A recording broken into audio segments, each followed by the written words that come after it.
です。では、デトロイトビカムヒューマンおまけパートその3見ていきましょう。インタラクティブストーリー。 Game after game, we try to challenge ourselves. For Detroit, we wanted to, first of all, to write a story that would be incredibly bending, which means the most non-linear story that we've ever created.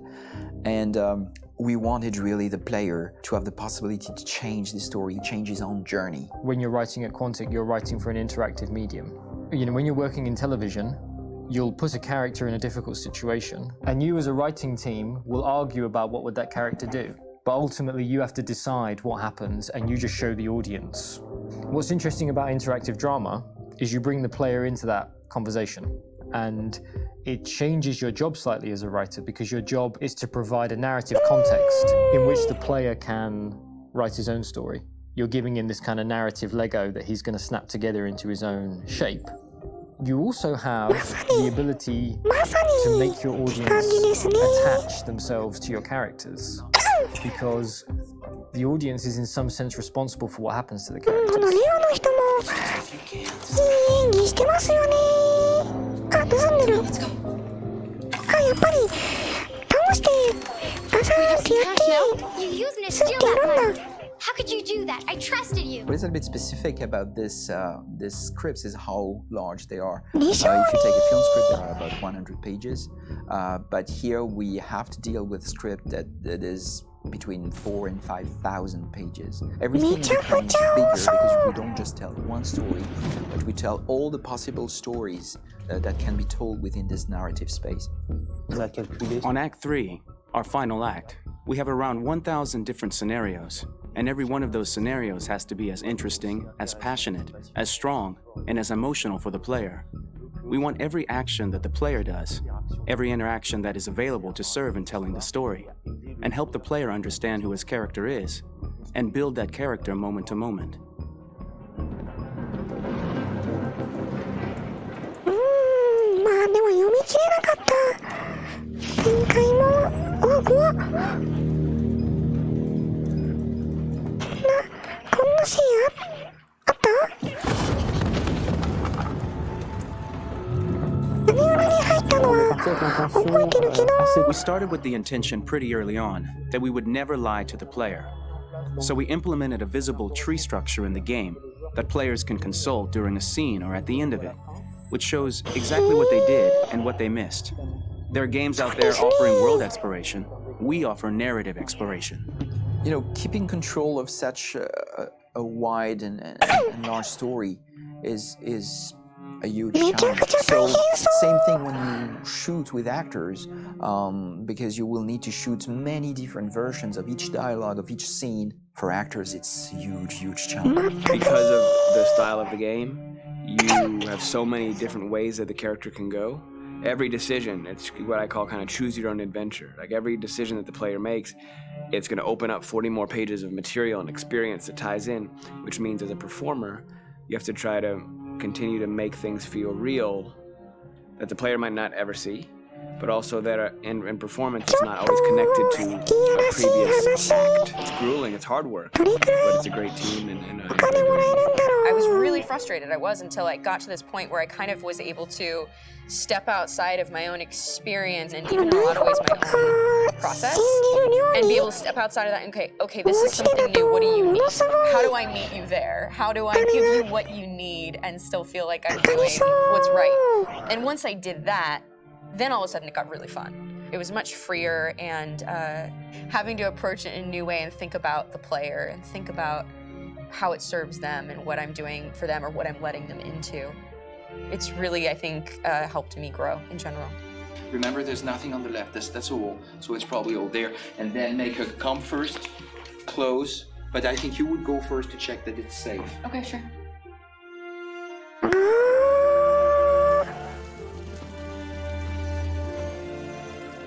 The most enjoyable thing about working in performance capture on this kind of project is that if I shot a film, I would get to do one of these endings.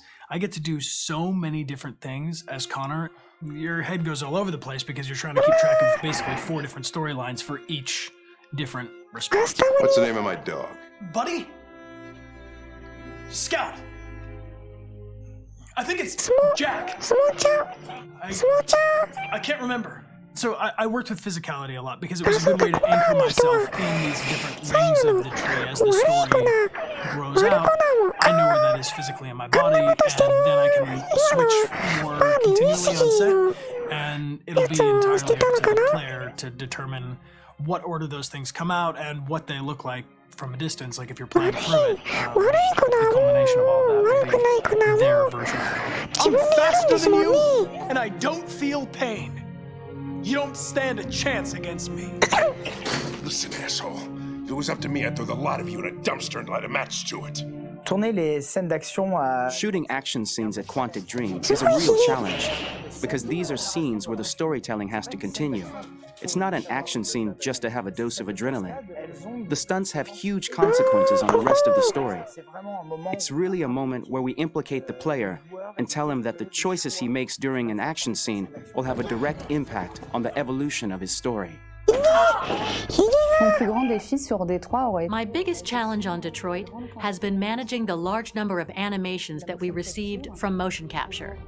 Detroit features more than 37,000 animations, which is a huge amount to handle on a daily basis. You have to realize that the player, in his first playthrough, will miss certain scenes. This also means that we had to think of, conceive, and produce all the potential story paths. The characters' costumes, the places, day or night, the weather. Did the character get shot in the shoulder? Did he get injured? All this consistency forced us to produce a lot of graphic assets in order to, quite simply, allow the player to have true continuity throughout the story. Honestly, we were even surprised by the challenges that come with such a big tree structure. And we did our best to guarantee quality across all the game and make sure that whatever path you choose within this narrative space, you will have an equally good experience.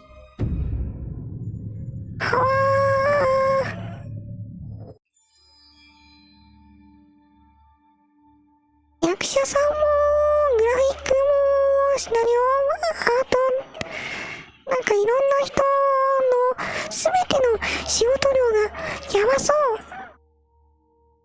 制作費は Detroit Become Human was produced over a period of 4 years. Here in Paris, we have a team of about 180 people. And to that, we need to add also all the outsourcing with our partners in Philippines, in China, Vietnam, and in India. So when we started working on this story, I had to imagine where Karen was built. And for whatever reason, the city of Detroit came very quickly to my mind because it had already an incredible story by itself with history and themes. So we traveled there with the team and we were really moved by what we saw, and we could really feel the desire to fight and really be born again. And we just continued this curve, this growth, and just imagine what Detroit would be like if the Android industry was, using these huge factories to build androids there. A very strong element in Detroit is that there's a lot of industrial wasteland and a lot of nature too, and for us, the graphic designers, it was an incredible playground. The destroyed zones which we wanted to preserve, we appropriated them to turn into something else. Then in the areas that needed to be rebuilt, we were able to imagine our Detroit of the future. We didn't want to make a science fiction universe, but a world of anticipation. If we chose science fiction, we could have imagined flying cars, extraterrestrials, but those things are very far from our current everyday life. Anticipation is more about gleaning from our contemporary reality, the one we know, because Detroit is set in 2038, and 2038 is tomorrow. The difficulty we had was sticking to reality. That is to say, technology becoming more and more invisible, a lot more elegant, and at the same time, making it visual. So all the computer equipment, autonomous cars, we simply had to invent. They are in fact very technological objects, but at the same time remain very credible and ingrained in reality. To create a cohesive universe in the fashion and clothing of the human characters in 2038, I didn't want to put an accent on strange shapes, or really vibrant colors, and things we wouldn't know. That I wanted to keep for the androids. The goal was to create something familiar which we can identify with in this future setting. Working on the artistic direction for the androids was a bit special because this is a project about the place they could occupy in the human world. It was out of the question for them to be too beautiful or too perfect. They had to correspond to every social class, rich and poor.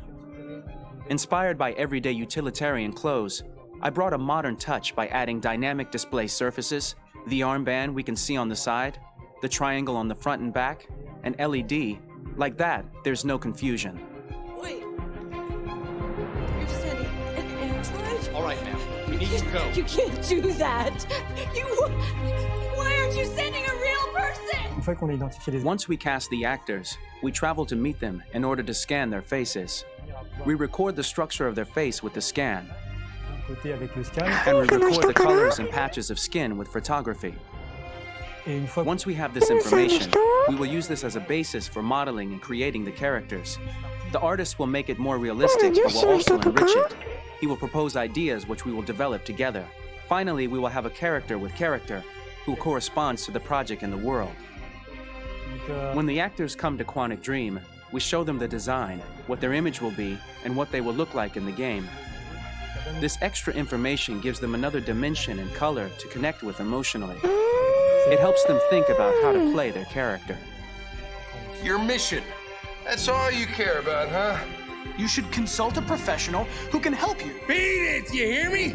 Get the hell out of here! So there are 3 types of shoots at Quantic Dream.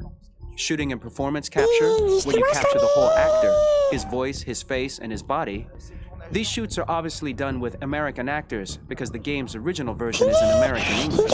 After that, there are the body-only shoots, representing around 250 days of filming, while the performance capture is 100 days of filming. Now, body-only shoots, there are 2 types.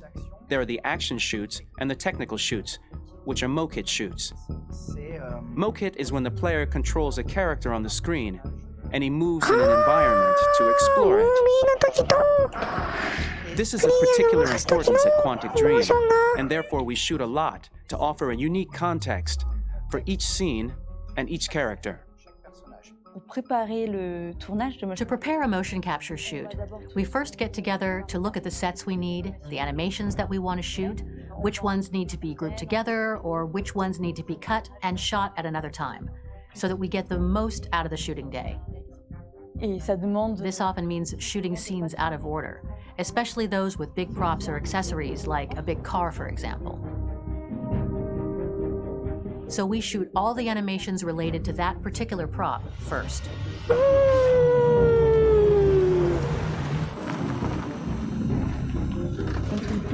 The biggest challenge for the mocap team was shooting a Spider-Man mokit. We had to build a wall and attach an actor to a harness with cables so we could pull him up and render him climbing. The shooting on this game took about, I would say, more than a year, maybe 1 and 2 years, with about 300 actors on set. So I would say it's quite a massive production. But so much happened on this set between the stunts and the shootings with a little girl and all these great actors that we had. It was really a very, very memorable journey for the team and for myself. Today, Detroit has over 37,000 animations. When we retrieve the motion capture data, it's just a cloud of points, which represent all the markers worn by the actors. From this cloud of points, we have a phase called retargeting, which gives us a skeleton. This skeleton will be applied to the characters of the game. There is still work to be done, but this gives us the main movements. Since we are working on something very realistic, we must recognize the actor and also recover all the emotion he expresses in his performance. We use a system of facts, an identity card for each actor. We make the actor do a whole range of facial expressions. Then we recover all the expressions and paste the animations on a puppet that Jan has prepared. I then recover and refine these poses. I might stretch the lip, reinflate a cheek, tiny details that make the finished product really capture the actor. Because of the nature of our mocap system today, when we receive the animations, we're missing eye movements, and so the character has that dead look. He really has no eyes, so then it's a big part of the work for the animators to find the regard of the actor in relation to his position, in relation to the body, etc. It was crazy when I saw the newest model for Kara, because they've been working on it, and this was the first time I literally jumped in my seat. It not only looked so much like me, it was the fact that it looked so lifelike. It wasn't that it looked just like it was a camera, it was something else, you know, but it looked alive. It's exciting, and it's kind of terrifying. Game after game, we learned the rules of optics and filming, and our goal with Detroit Become Human was to have cameras that would actually emulate the optics of a real physical camera. So basically dealing with real-world imperfections was our main task, and just to make cameras look as real as we can.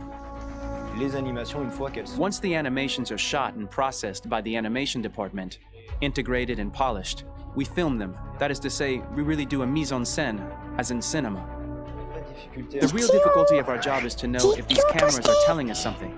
Are they in the emotion of the scene? Do they describe exactly what the action must convey, what must be felt? The most important challenge for me was one of the final scenes where Marcus decides to start the revolution and go to the battlefield. Very quickly, we imagined this to be a huge sequence shot. We wanted the feeling of a cameraman running behind us while showing Marcus, the androids who help him, the person shooting at us, etc. Above all, it was necessary to say to oneself, this scene is very violent but does not glorify war. On the contrary, that war is something improbable and absurd. It was really a fun challenge. The idea was to say we have 3 characters. We would like each of them to have a specific cinematography. We wanted Kara to be much more filmed with some kind of handheld camera, to have something very living, very breathing. For Connor, we wanted something very cold and very perfect. And for Marcus, we wanted something epic and spectacular.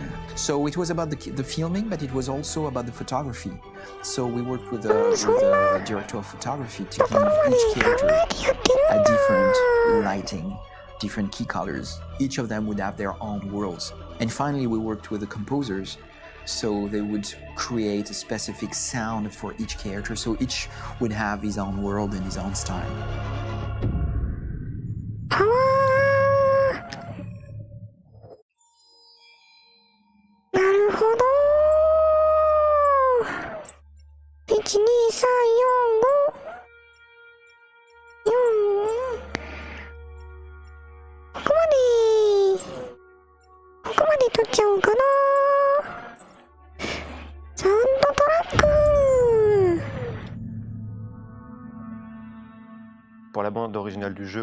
For the soundtrack of the game, we tried to be very close to what is done in film.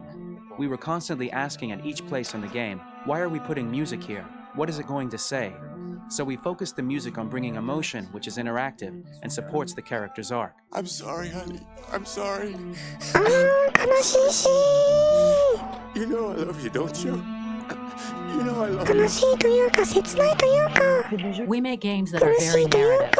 We're really into interactive drama, so the soundtrack also had to go in that direction, supporting the 3 characters' very different stories. We really wanted 3 colors, 3 musical sound identities, and from there, having 3 composers made sense, since the story of Kara, Marcus, and Connor are all completely different.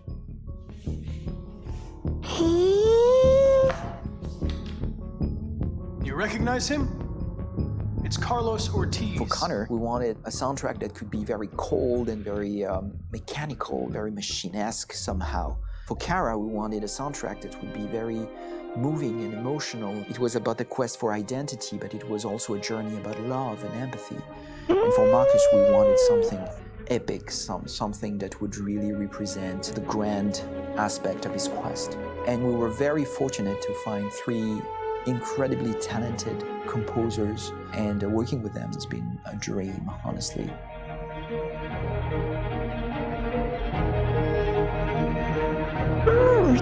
とかではないんだ。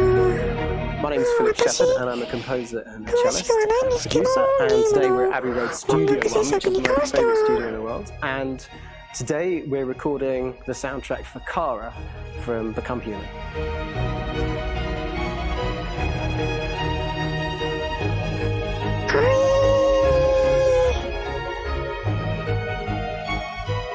So when I compose a big project, I often travel just to kind of get out, and get some fresh air and some inspiration. And I go hiking and traveling in Montana a lot. I had a log fire in the room that I was staying in, and the flames were kind of making absolutely direct music. And it became the basis for Kara's theme, and it sounds something like this.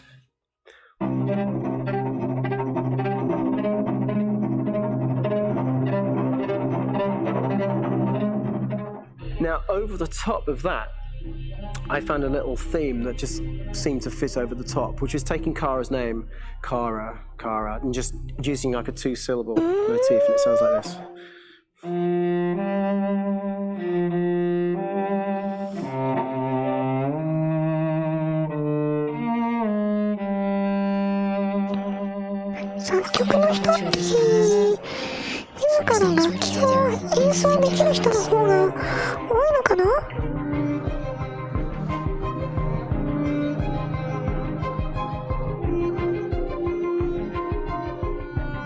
And all the time that's fitting over.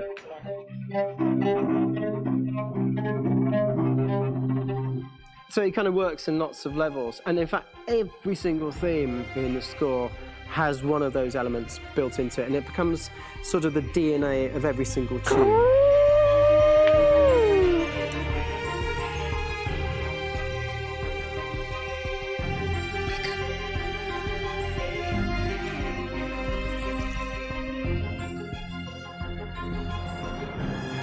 For me, writing this theme for Kara, I actually had to tap into what it feels like to be a father to daughters. I really had to tap into everything I feel about my daughters. I'm thinking, well, if I had to write music for them and that sense of trying to protect them but also give them the freedom, that's totally where it came from. Because each composer has been given the sort of narrative responsibility for very different characters, I haven't had to sort of go into other styles. I can actually be very loyal to this particular character and sort of hopefully encapsulate her. But it means also I've suddenly become very connected to this character. And if for some reason it goes to game over early, I'm mortified. They're over there! Starting a new project, for me personally, it's always finding the right tone, finding the right color, I like to call it. For me, it's finding that right texture that actually sits against picture really well. One of the biggest things is I created custom instruments for Connor.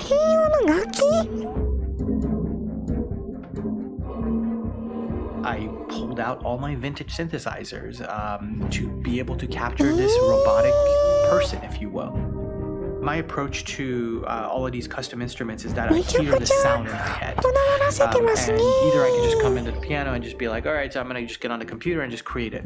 I rather be able to play these instruments physically.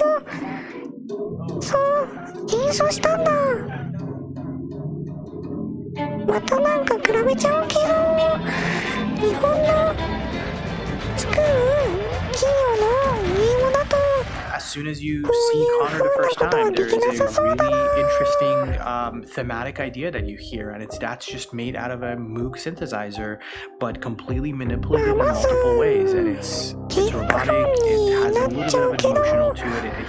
He's on his mission, so you feel that as well. So it just kind of gives you that whole motionless with a mission in hand that you can feel throughout the whole thing.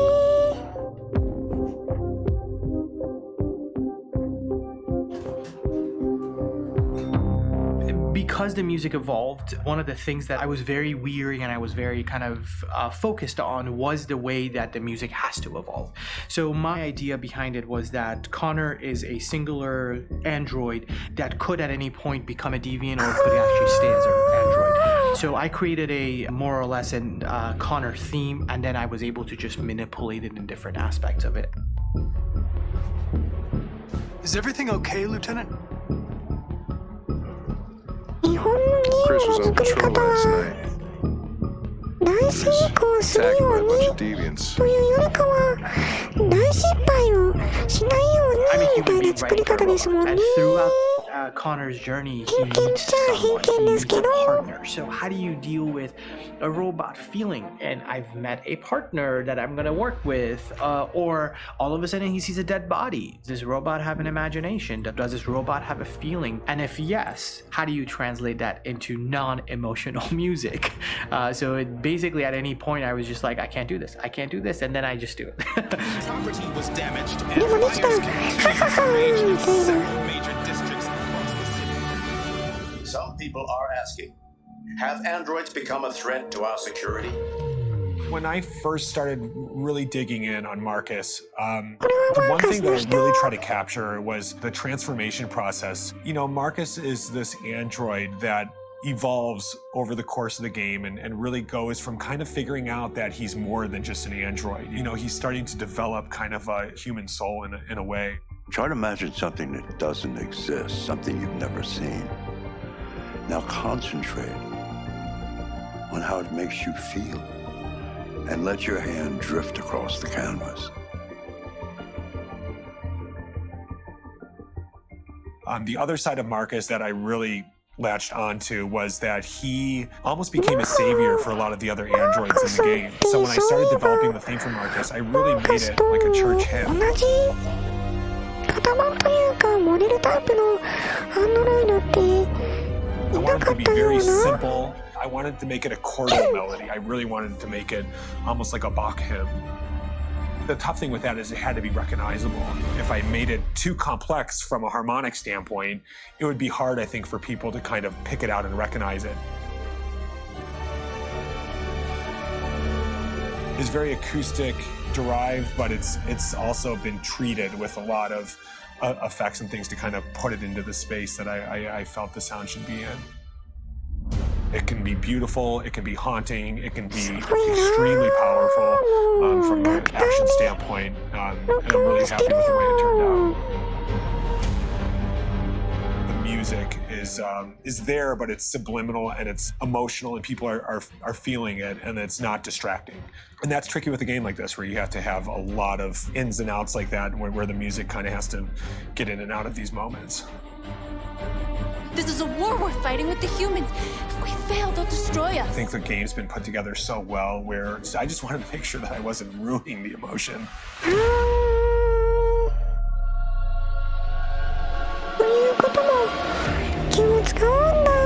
I gotta be honest, when we first started on this path, I said, oh man, this could be pretty messy, you know? I mean, it could feel disconnected, but I mean, it's amazing how they really guided us and got us to really kind of all be in the same world, but at the same time feeling completely different. So it's really gonna stand out and kind of be one of those games where people are really gonna notice the music and kind of how it was crafted, and, you know, and all the hard work that went into being able to pull it off in a graceful way.